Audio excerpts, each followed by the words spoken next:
Hello there, welcome to the Weird Record Club. So today we're gonna talk about the Ventures in Space. So yeah, one of my favorite albums. Now, of course, everybody knows the Ventures as the surf rock guitar instrumental group. Walk Don't Run was probably the most famous hit, and over the years they were so prolific. They seemed to knock out loads of albums, moving from surf. They'd cover pop hits of the time, even with some sort of cod psychedelia and underground music thrown in now and then. And they're huge in Japan, and of course they were pioneers in a lot of guitar sounds. So you'd expect them to be able to create a convincing, exciting, atmospheric space album. So let's have a look at it. It's The Ventures in Space. It was released in 1964, so it's a bit ahead of its time. And you might compare The Ventures to something like British bands like the Shadows or the Tornadoes. Now, I was reading about the Ventures in Space, a review by the writer Richie Unterberger. Apologies if I've got his name wrong, but I really love his books. But he was saying that The Ventures in Space, although it's probably The Ventures' best album, they do something that the Tornadoes did better. Now, I've got to say, Richie, you're not right. Um, the Ventures in Space kicks the Tornadoes' ass. It kicks Joe Meek's ass. Joe Meek and the Tornadoes, they were good at the crazy noises, the crazy studio science fiction effects. That's what they excelled at. The melodies, though, they're a little bit twee and silly, and Joe Meek's Space Opus, I Hear in Your World, it's got those stupid chipmunk voices going through it, which makes it sound more like the Laughing Gnome than conjuring up the majesty of space.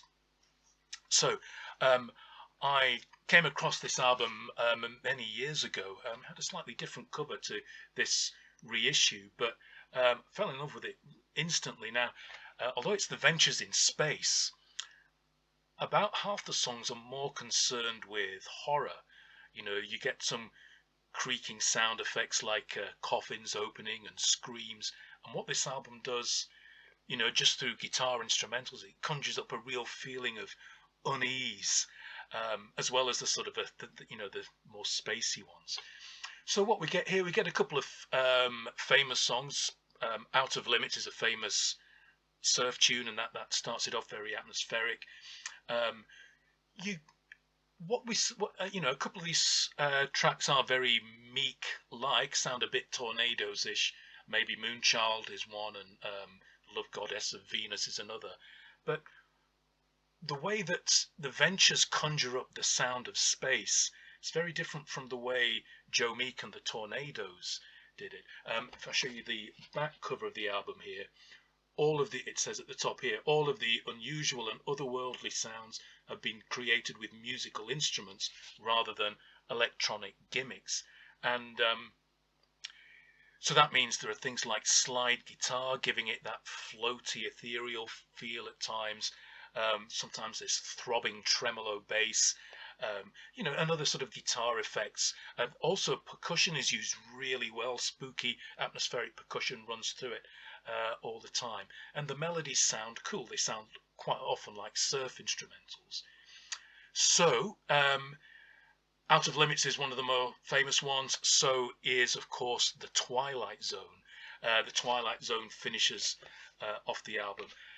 And that's one of the best songs on. If you want to check out a song on YouTube, look for the Ventures version of Twilight Zone. That's easy to find, and that'll give you an idea of what it's like. Very atmospheric, crazy use of percussion to conjure up this feeling of unease and terror and horror. So that's why I love this album. It's also supposedly was Keith Moon's favourite album. The cover is a bit of its time. I think the reissue that I had many years ago had a more spacey cover on, but this with a couple in an old-fashioned car looking over a city, very teenage, and doesn't quite sum up the sound of the album. Oh, while we're looking, because I know a lot of people like a bit of vinyl porn.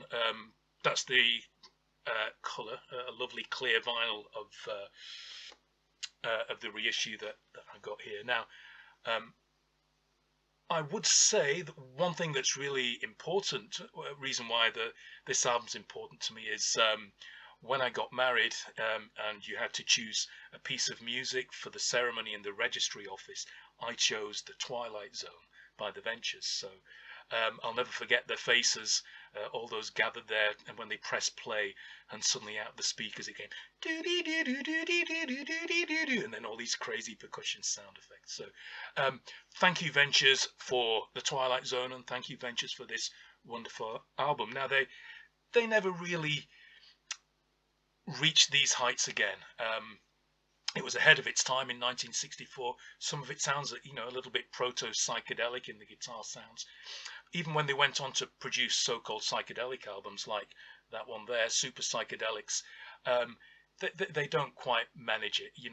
It feels like they're sort of moving with the times, but they don't really feel it. But I think the Ventures in Space, they're really at the top of their game. So, Richie Uttenberger, you're wrong. The Tornadoes didn't do it better. Joe Meek didn't do it better. I would go as far as to say that The Ventures in Space is the best instrumental guitar album of the 60s. There you go. Put that in your pipe and smoke it. Anyway, that's all for this episode. See you next time.